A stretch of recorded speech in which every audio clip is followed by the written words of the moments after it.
नमस्कार, Avon news TV में आपका स्वागत है। मैं हूं आपके साथ मेघा। देखते हैं स्पेशल स्टोरी में क्या है आपके लिए खास। ब्यूरो रिपोर्ट पश्चिम बंगाल। पूरे देश के साथ साथ पश्चिम बंगाल में भी मतदाता सूची के विशेष गहन पुनरीक्षण एसआईआर को लेकर राजनीतिक हलचल तेज हो गई है। ममता बनर्जी ने आरोप लगाया इस प्रक्रिया के तहत करीब 30 लाख लोगों के नाम मतदाता सूची से हटाए गए हैं।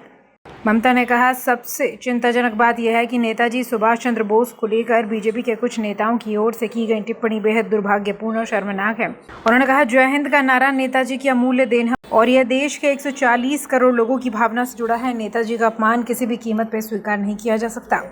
उन्होंने ये बातें अपने कालीघाट स्थित तृणमूल कांग्रेस कार्यालय के सोशल मीडिया के माध्यम से कही।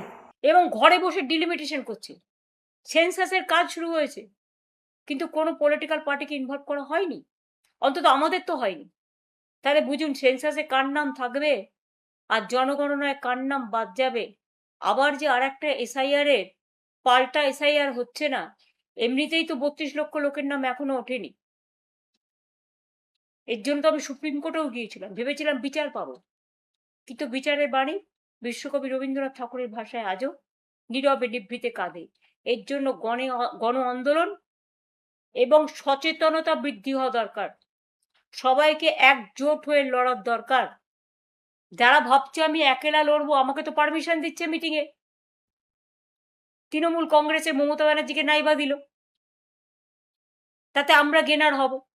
আমি বলে তারা সবচেয়ে বড় লুজার।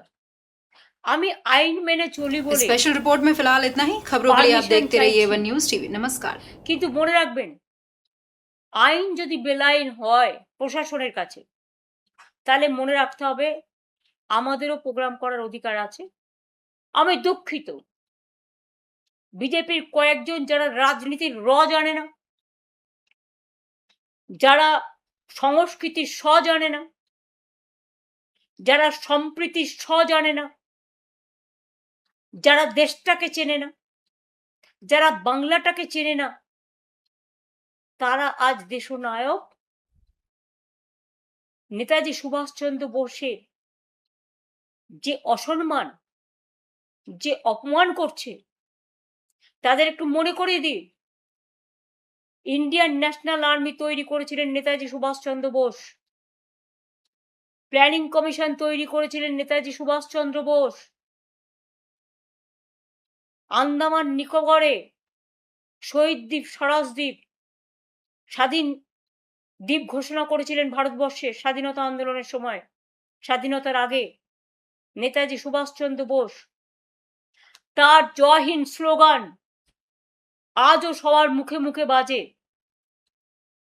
আজকে কি হয়ে গেল যে বাংলা থেকে নেতাজি সুভাষচন্দ্র বাদ, দেশ থেকে বাদ, বিশ্বকবি রবীন্দ্রনাথ ঠাকুর বাদ।